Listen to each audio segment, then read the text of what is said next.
Ladies and gentlemen, you're watching GEEKCASTER Part 2. This is the mashup. We're talking about a lot of different things. A lot of things. Man, Defenders was good though. Yes. Defenders. I like Defenders was good. I like how you went right in there. Yes, Defenders was. Because we could that's a sore spot. Talking about Iron Fist. The poor actor. It's not his fault. That's the thing. A lot it's of not people his fault. like to blame actors, and I don't blame them because they're regular people. They're going in for an audition. They work so hard to try to get a spot. Right. And they get their big break. Yeah. And they can't. It's different than you giving Denzel the part for Luke Cage. Yeah. He's gonna speak his mind on which way he wants to go. Right. This kid, I don't remember the last movie he ever did. Well, you know what it was also. You gonna do. Well, let's say went better. Let's be positive. Okay. The fight choreography did step up. Yes. In season 2.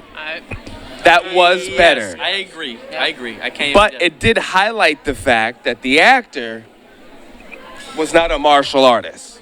He couldn't really. He had no fluidity. No, it was very like, what do you want me to do? Right. It was the steps. You ever look at the book? This is what you do. It's part 2. You're moving. You learn how to. You know how you got 2 left feet and you're right. That's what you saw in there. Barry Gordon. Yeah, Barry. That's who it should have had. When we get a new Barry Gordon. Yeah. But I like the Defenders. You didn't like Punisher though, right? No. I love Punisher the season 1. Season 2 was very melodramatic. They did Jigsaw like a crybaby. Even there's parts of where the Punisher wasn't. To me, like I said, my opinion wasn't the Punisher. He was more like, crying. I gotta figure this out with my dad. It felt like that compared to season 1, where it was more like. Daydreaming? he's feeling through. He's feeling through. So he's like, it was melodramatic, wasn't it? So except for season 1 where it was just gun ho, boom, boom, bang, bang, bang. So that's what I felt Punisher 2 could have just continued. Actually, could have been worse. Have this a runaway train. See, I think that is the problem having such a strong first season. Yes. Because you expect it to be what that was and then some. I like season 2. I agree with what you're saying, but for different reasons. Okay. Because we've never had a superhero type action drama story that actually explored post-traumatic stress disorder. Right. In that vein, you know what I would... And that was deep, because no one's ever done that. Wow. No, you're right. I don't watch too many shows. I'm kind of like nodding along. I'm trying to follow the steps. Listen, your dad did the Daredevil set, so what you don't need to watch anything. I didn't you don't need to watch anything. You are the show. You don't need to watch anything. If Netflix is listening, and I hope they are, if you made a Spawn live action series, I would watch that. Drop the mic. Can I immediately. Drop the mic? Immediately. Just drop the I'd be mic. there. I'd be there in a heartbeat. Talking about Spawn now? Woo! Oh my Now we're getting real. God. Okay. And you could do dark, but it wouldn't be like too violent.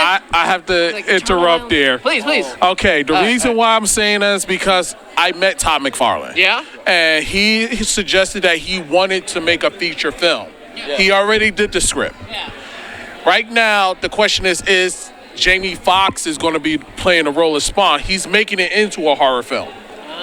So, the question is, so far Jamie Foxx is down to do the movie, but it's been very low-key quiet now. So it's like... I think I have my... I'm sorry. Yeah. I have my... my feeling on why it's kind of low-key. I think everyone, if not anything, Todd is directing, producing, and is written by Todd. It's kind of crazy when you have you yourself as Todd McFarlane is tackling all of that.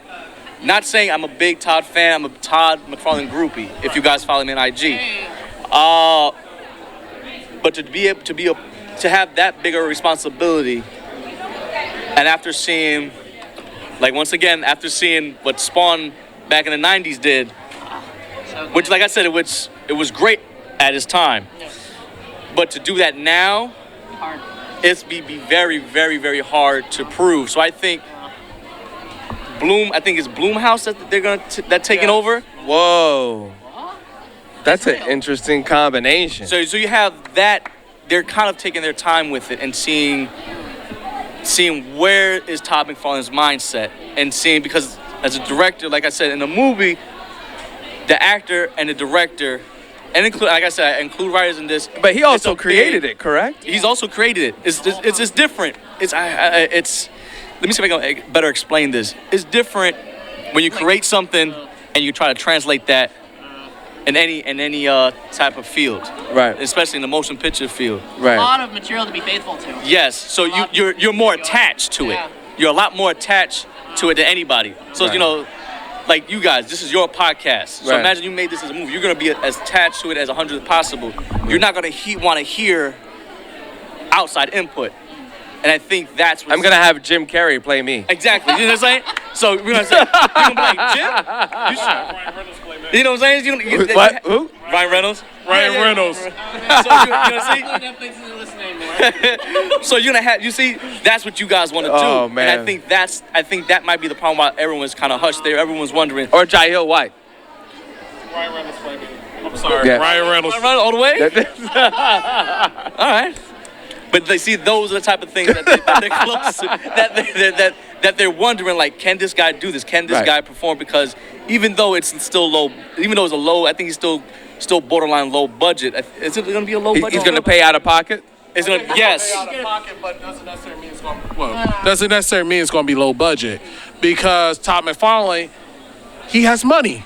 And I ain't talking about Spawn money. He has legit money. Like, parents inherited billions and millions, like, dollars. But you can have a whole bunch of money. The movie can still be. Yeah, because at this day and age, 10 million is low budget. Yeah. 20 million is You know low what I'm budget. saying? So I think that's the concept. Especially for once you add a name like Jamie Foxx, 20 million is low budget. Yes. Yeah. So it's one of those where it's kind of low. Right. So it's kind of one of those things where, can they trust him to direct a movie? You know what I'm saying? So that's why it's kind of like, you sure you want to do this, Todd? This But is you what know you what? want to go to? But It's because a lot- he it's can a- it's a afford to lot do of- it himself, it doesn't. It's a win-win. It's a tax write-off if he fails. But could he really afford to do it the right way? Because I think he didn't he also did the first one as well? He put a little money in No. that? No. He was an executive producer. Probably. They probably Yeah. gave him a credit just because he created it, but that's Well, he put a little money in it, didn't he? You gotta put a little money if you're producing something.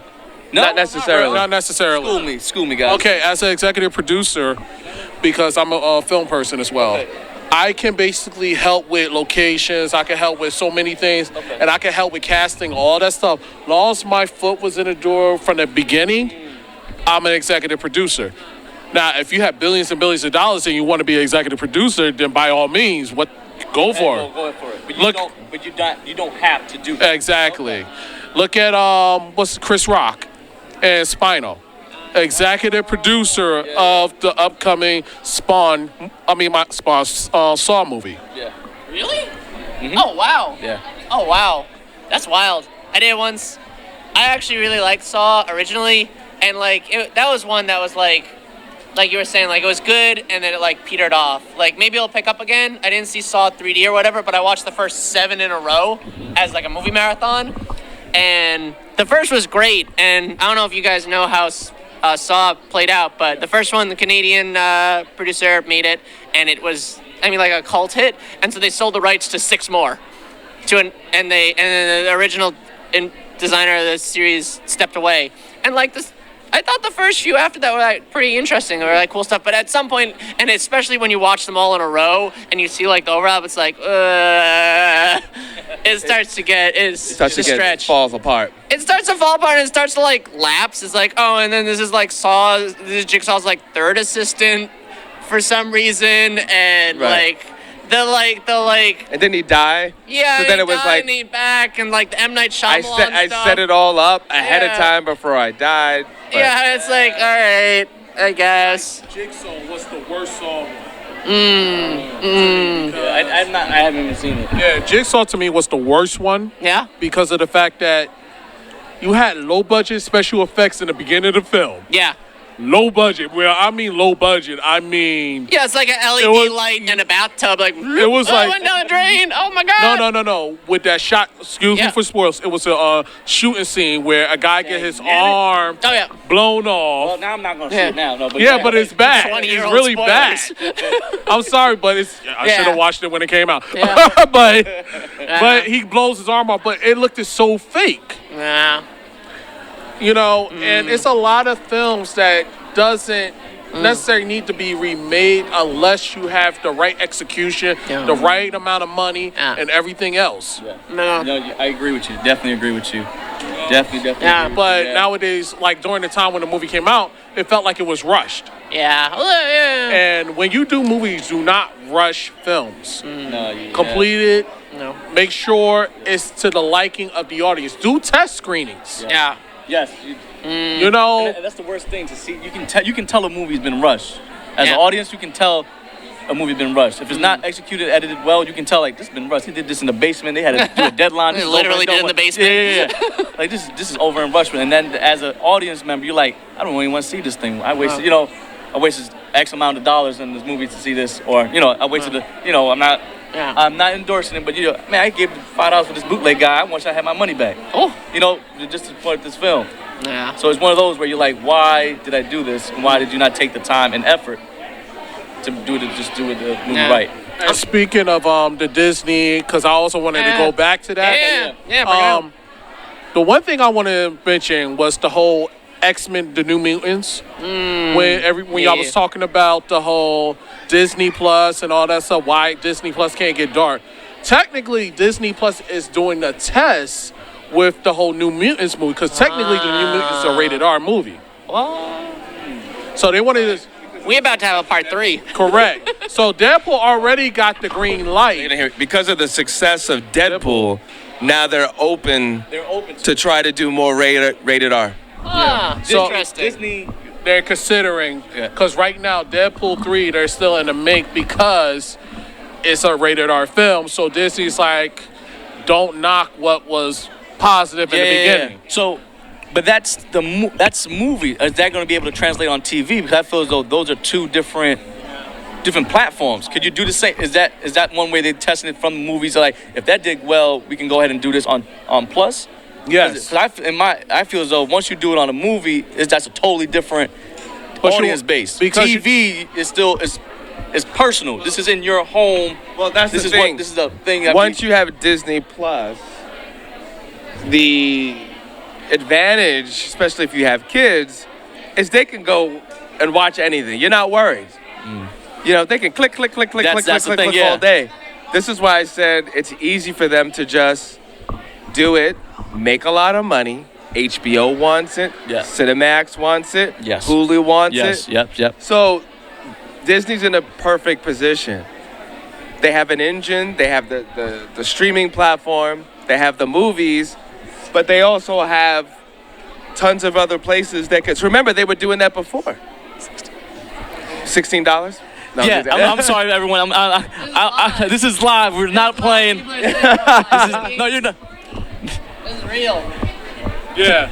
Yeah, this is real. So what we're saying is, No, but I'm just saying, they have so many outlets, it doesn't matter. They're not limited. That's true. It's not going to hurt them. It'll just be films that they will just rent out and to other outlets. That's True. all. but here's another thing. Disney Plus can actually put a section and you just put parental control. But that defeats. I feel as though it defeats the point of Disney. Now you're not really quote unquote Disney. Now you're like, Okay. Disney dark. No, Disney no. after dark. Wait, what's going But on? the It's thi- not Disney. But you got to look at.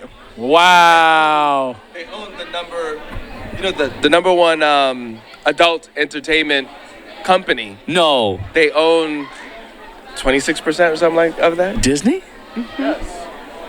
Look it up. Oh man, that sounds like a part 4 and 5 right there. I know of this show, right? Yeah, that's what I'm saying. Like, it would make sense.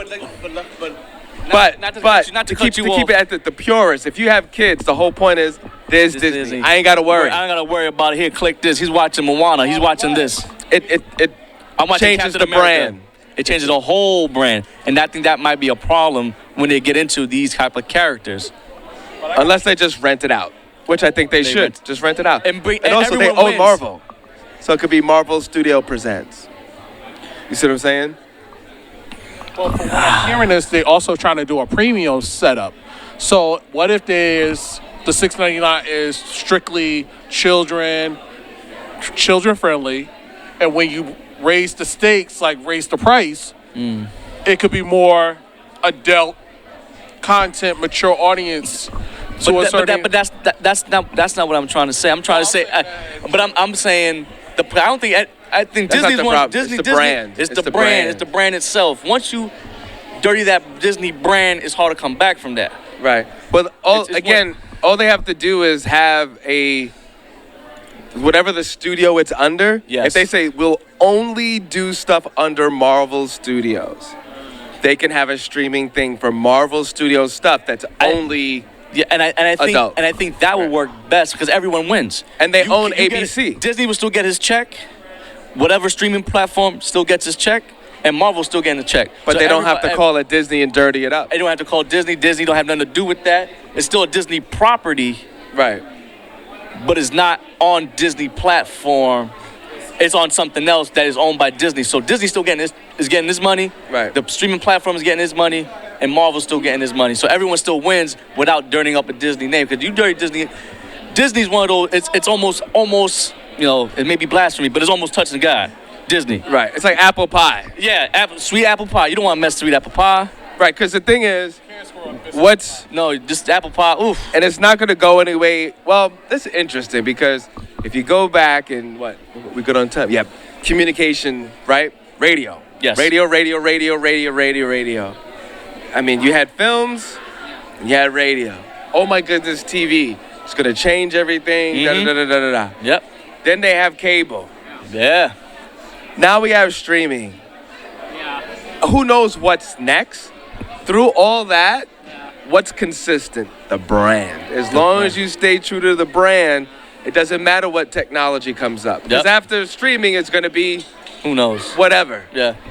Very Right. 2020 conversation right here. Yeah. I don't think I could have even put these words together, these concepts together 2 years ago. Like, my streaming platform and keeping it genuine to my brand and keeping the properties straight, and then also with all the cross franchises. Like, we're living in another. 26.5. Well, that's the thing. Disney owns a bunch of it. So don't be surprised if they group all together. that stuff Well, together. That's what they're doing. That's going back to what you're saying. And they what own did for ABC. Spider-Man. Spider-Man's a perfect example. Did they own the Spider-Verse? Huh? No. Yeah. They own ABC. They own So ABC. all they have to do is ABC streaming, Boom. which also has movies. There you go. Problem solved. Or even do like also, I think ABC is also continue with Hulu. Hulu's an underlying streaming service. Right. You can put right through in All there. their R stuff is perfect. Catalog Yeah. for HBO, Mm-hmm. Showtime. It's just a cash cow they can rent out. Without damaging that apple pie brand. Right. And they still you're getting a piece of Disney money. Absolutely. But, nobody's winning. But that's the thing that we as fans would like to see. What's the next character? Because we don't, at this time, I don't want to say this age, but at Yeah. this time, we care less. We just Yeah. want to see what we want to see. Yes. We only worry about kids, what they're going to see, and see. their safety. And that's why, thank you, Disney. We're doing Disney Plus. We respect your gangster. Knocking Netflix on his booty. We see where you're going with it. And we love you for it. Thank you. Davion for Luke Cage. But yeah, it's one of those. Oh, but Disney send that check in the mail for that little commercial thing. Yeah. Is that possible? You know, anytime I'm filming anything, I'm always reminded that at some point Disney's gonna own all of it. So, Oh, absolutely. if not them, Amazon. Someone It's between the two. between the two, probably both. You know what? Both to continue. We got 10 minutes. Okay. Let me ask you, since we're on the topic, Yeah. I think we'll see what Hulu's gonna do. Okay. HBO and Showtime, it's been there for years. But Ooh. do you think who's gonna win and who's gonna lose? Who's gonna be owning everything? Is it gonna be Amazon and Disney at the end of the day battling it out?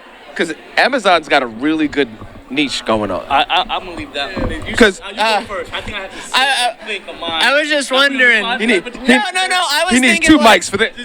the winner is going to be whoever, to bring a full circle, whoever gets Toriyama's properties, whoever gets Dragon Ball is going to be, that is one of the most coveted, intense, like eternal properties. I don't think we're going to have the Dragon Ball Super. We're going to have it, and that's going to be our 2030 episode. We're talking about, remember the Super? And we had the Frieza movie, we had the Broly movie, it was pretty good. It was not like the old Frieza and Broly movies. Like, whoever got that property is a real kingpin in the streaming world.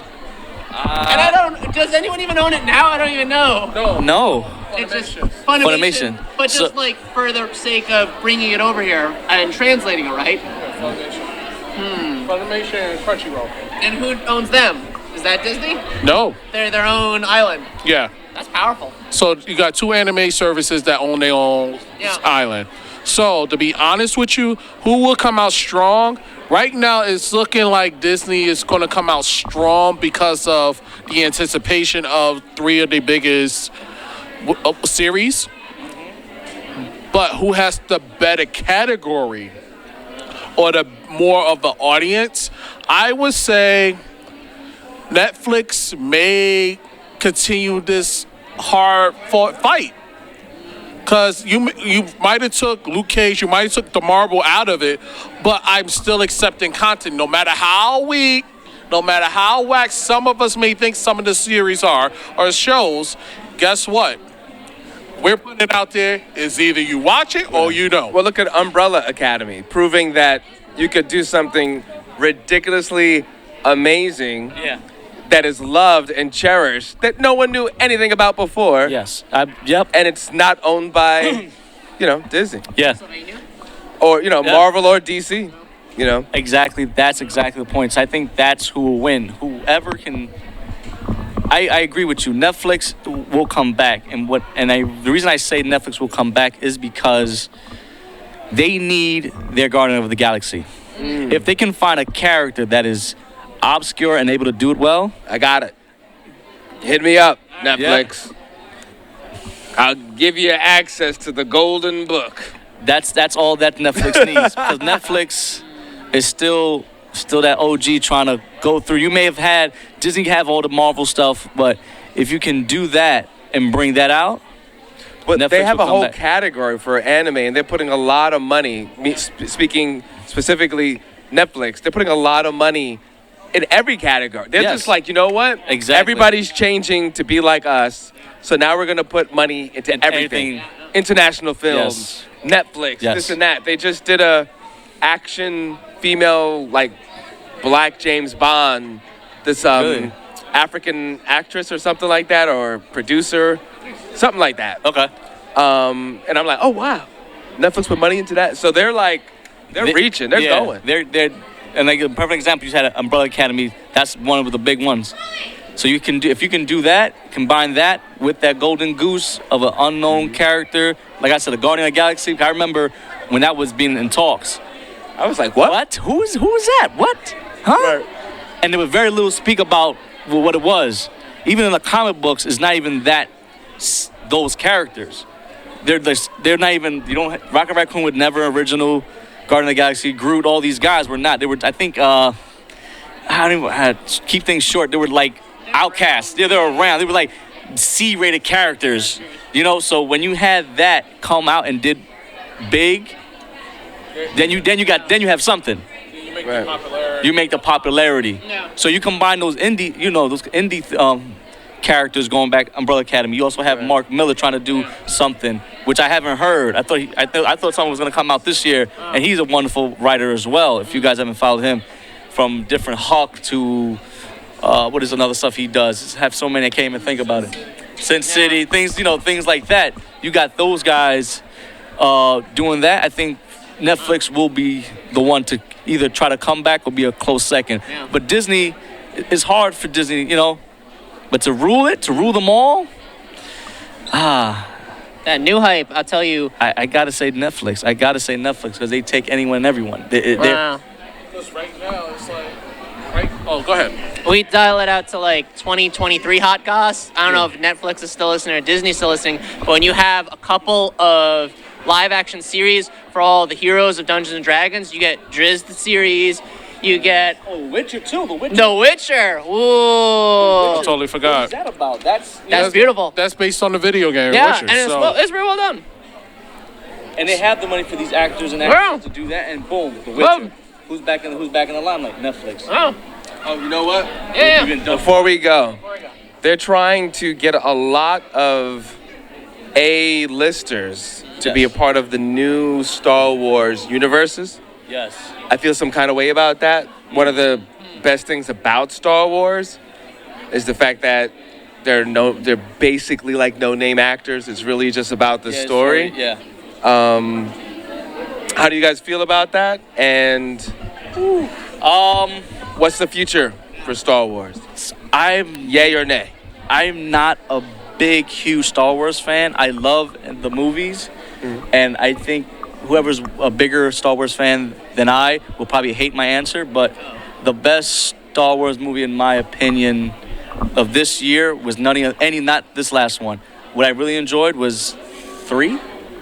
So I could Return of the Jedi? no, not that 3. Okay. That's like, what is it? If we do a numeral order, it's what is that, 4 or 5 after that? Return of the Jedi. I'm talking about Revenge of the Sith. That's 3, right? Am I doing this right? Yeah, okay. You know it better than I am. Yeah. Return of the Sith, yeah. Yeah. So that's, if we're going that in that order, that's my favorite Star Wars. Okay. So my opinion about it, I think I have none to even give. Okay. But just like you're saying, it's better that these guys have new characters. That's in any movies. There's so many actors but and actresses. relying on... It should be story first. For me, it should be always story first, and then be able to do no Keanu name characters Reeves. because they need the spot. They need the spotlight. They're courting Keanu Reeves. They want... they're also trying to get some people from the cast of... watch this making a lot of noise. The cast from... what's that thing called? Stranger Things? No, is it the big HBO? Everyone talks about it. Game of Thrones. They're trying to get some of the actors from Game of Thrones. All right. They're focusing so much on the stars. I'm afraid they're not going to focus on the script. Okay. And we got like 2 minutes left. Okay, Real I'm going to quick. make this real quick. To be totally honest with you, if the actors can pay attention and they are truly Star Wars fans, and this is the reason why they want to be in it, then we could say They're yes. irrelevant. They're irrelevant because they just want a job. Plus, but they're not writing it, so it doesn't. You know what I mean? All right. I mean, but do you think fan-wise, does it make a difference? It's going to hurt? It's going to help? I think it wouldn't make a difference because it's probably going to make a difference in the increase. You think so? Yes, money-wise. Really? Money-wise, yes. Because the star power. You know, we got to. You know what? We got to end now. But this is a good episode in itself. This is a cliffhanger. Yeah. This is a cliffhanger. Oh, Because it's like, I think that old Hollywood thing of this person's famous, they're in it, so it's going to make a lot of money, does not work anymore. I do it if you do A-listers doing like D-list characters. I want like Keanu Reeves as Greedo. I want like Taylor Swift as like that little thing that hangs on Jabba's tail. I think that would be cool. I'm a big fan of big A-lister cameos. I love when A-listers are cameos. Just that. But not carrying the whole film. No. I'm tired of that. I'm tired of All seeing Keanu Reeves. Social media before we leave. Oh, sorry guys. Social media is Fury Comics on IG. You find me there. Retro Kingdom NYC on Facebook, on IG, on everything. You know it's Davion Bussy. You know it is.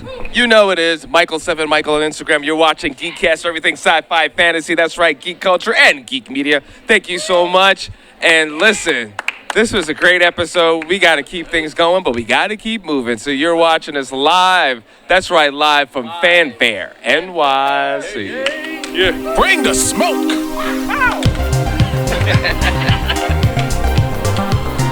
Yeah, Star Wars. Like I said, I'm going to be honest, and I'm going to tell people like this.